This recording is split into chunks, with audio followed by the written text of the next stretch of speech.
Alright guys, welcome back to the videos. I'm actually going to start this video out with a little backstory about the radiator. I was actually filming the video for the radio and I was wiring the radio together, wiring the harnesses together, and then that you saw in the last video, I walk outside and all I see is this smoke coming right outside of my 350Z. And so I immediately kind of walked over and started grabbing the camera and filming just so I could have the content for y'all. So I walked over to it and it was just spraying out of the radiators. Obviously I'm gonna need a new radiator. Could have went with the Misimoto radiator, but I didn't want to spend that kind of money. I found this Yonaka radiator and it was actually a lot cheaper than the Misimoto. So I had to order it just to test it out for y'all guys, and this is me installing it. So I hope y'all enjoy the video. Stick around to the end and make sure to give it a thumbs up and subscribe and hit that notification bell for more, and we'll see you at the end of the video.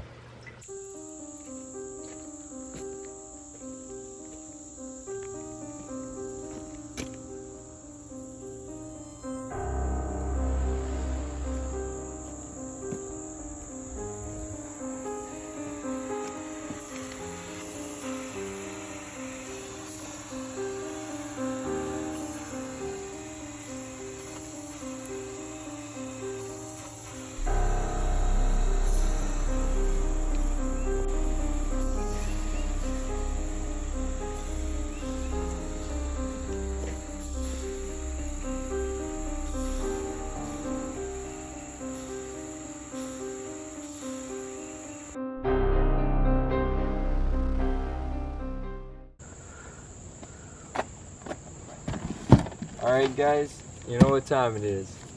We're gonna open up this radiator and put in 350Z. And get the handy box cutter out.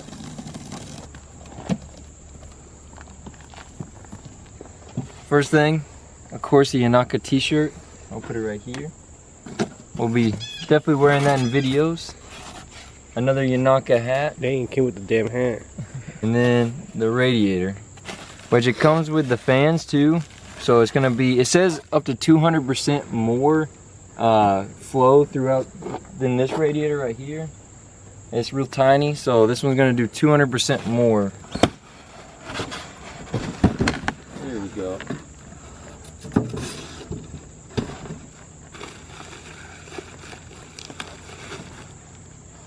I'm struggling a little here, guys.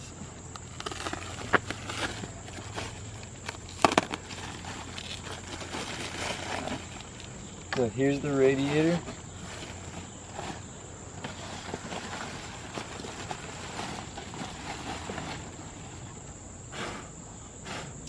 A little foam on there. But here's the radiator. And then these are supposed to be some really high powered fans that are gonna definitely flow and keep it cool. So, especially at those track days. So let's get it installed.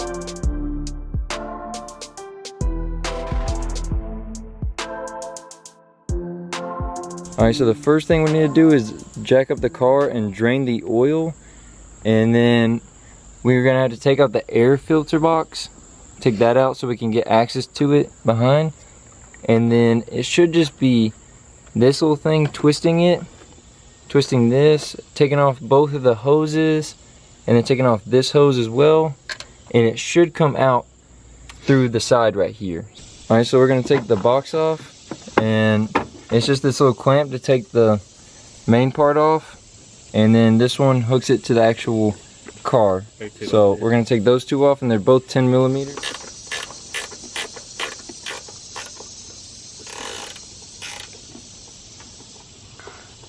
Damn, hurry up.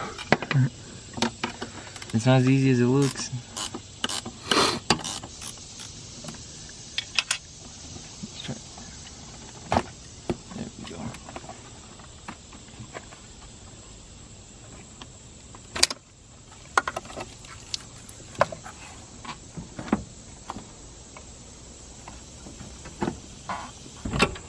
Alright. So it was the same thing. It's just one difference. There's this plug right here. You're gonna undo that. And then these two go in those holes and just push down. Alright, next step is to drain the fluid. So we're going to take this hose off because you're going to take it off anyway. We're just going to drain it this way. It should already be drained out, but... Oh. I get in my eye. I'm going to wash my eyes.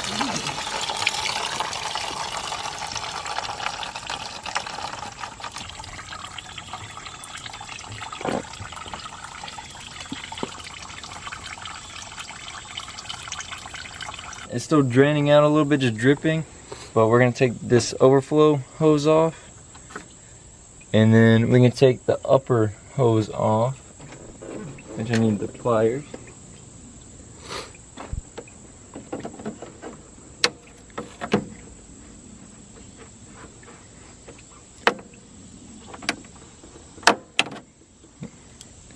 Here's some busted pliers, so I gotta like and subscribe so I can get some new ones.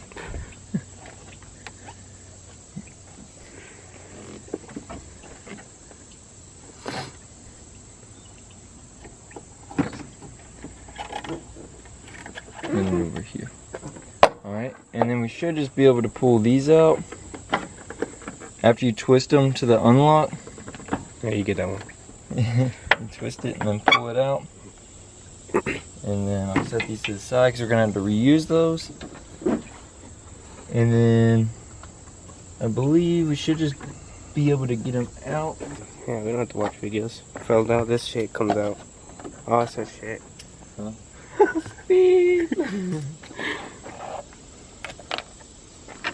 And you can just take it out. You can't even see it. It's in there, trust me. Yeah.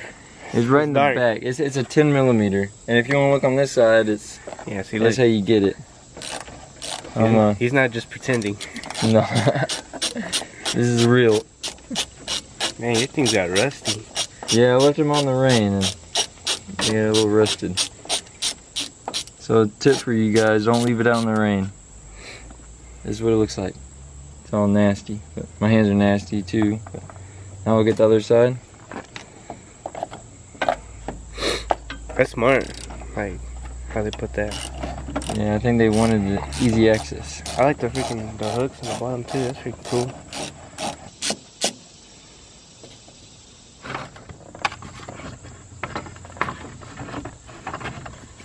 I don't know what he's pulling on though. Like the wires aren't flexing.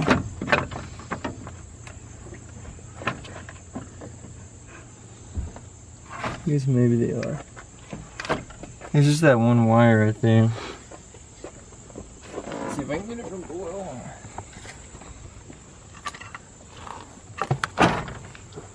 Damn.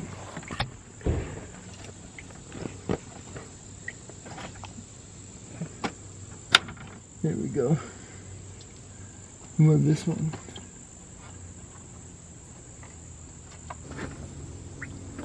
There we go. Oh, it's connected here too.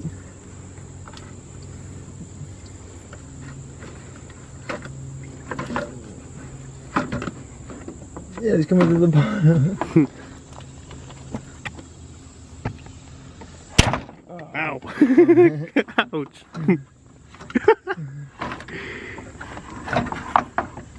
There we go.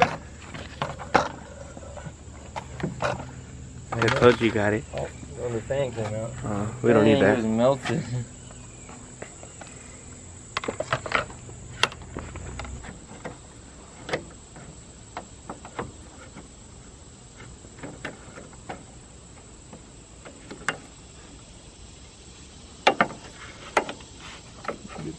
Piece of plastic there.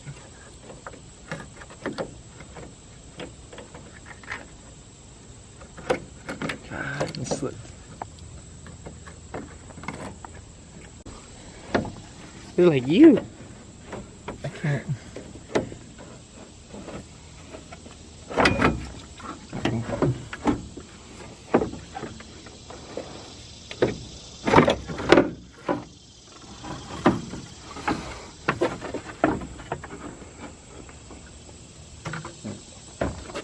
Yeah, that's why I want to replace it.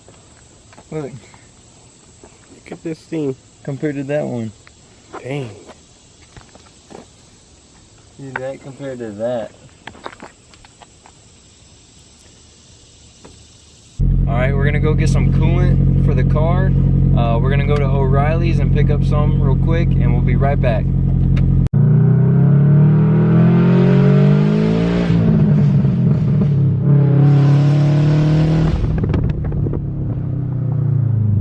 Damn, that sounds so good.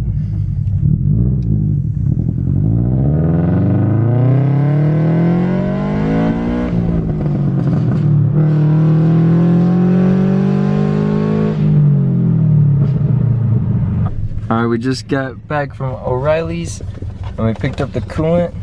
Got the Zurex from Valvoline. I love Valvoline. Put Valvoline oil in the car as well. So we're gonna go back and then we're gonna put it in.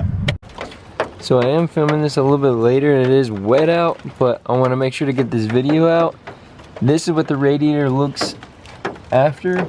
I'm sorry I didn't show putting it back in, but it's just the reverse of what I did to take it out. And you can see it actually is a lot better.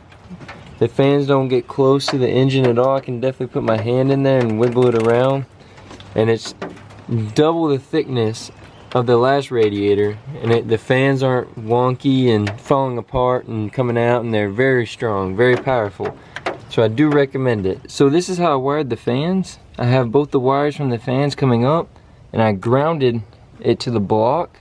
And then the other wire I ran for the power going to a relay over here, which I bolted to the ground, to the chassis, and the other wire goes to the power. I ran it around and to the power right here, and then the other wire I grounded with the actual relay, and then the last wire I tucked through here, going through the door.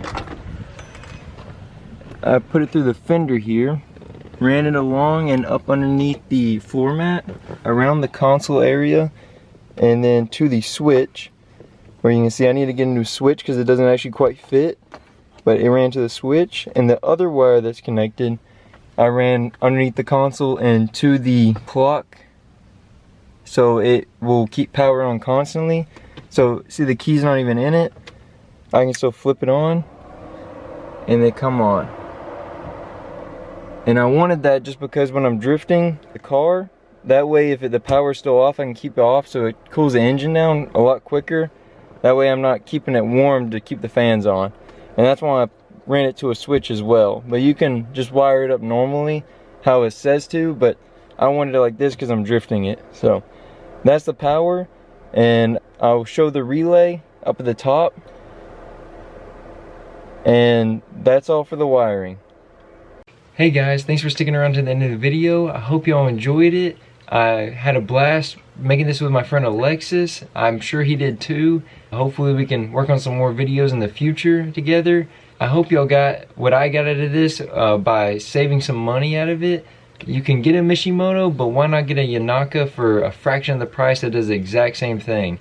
The only problem and the downside that I had was right after I installed it, I ended up, my thermostat went out, so I did have to get a Misimoto thermostat as a racing thermostat, because of course I want to drift it. I wired everything up for the radiator, so this is going to be perfect for drifting. It's going to keep my engine cool when I'm doing all those laps and my engine is getting really hot. I'm super glad I got it in.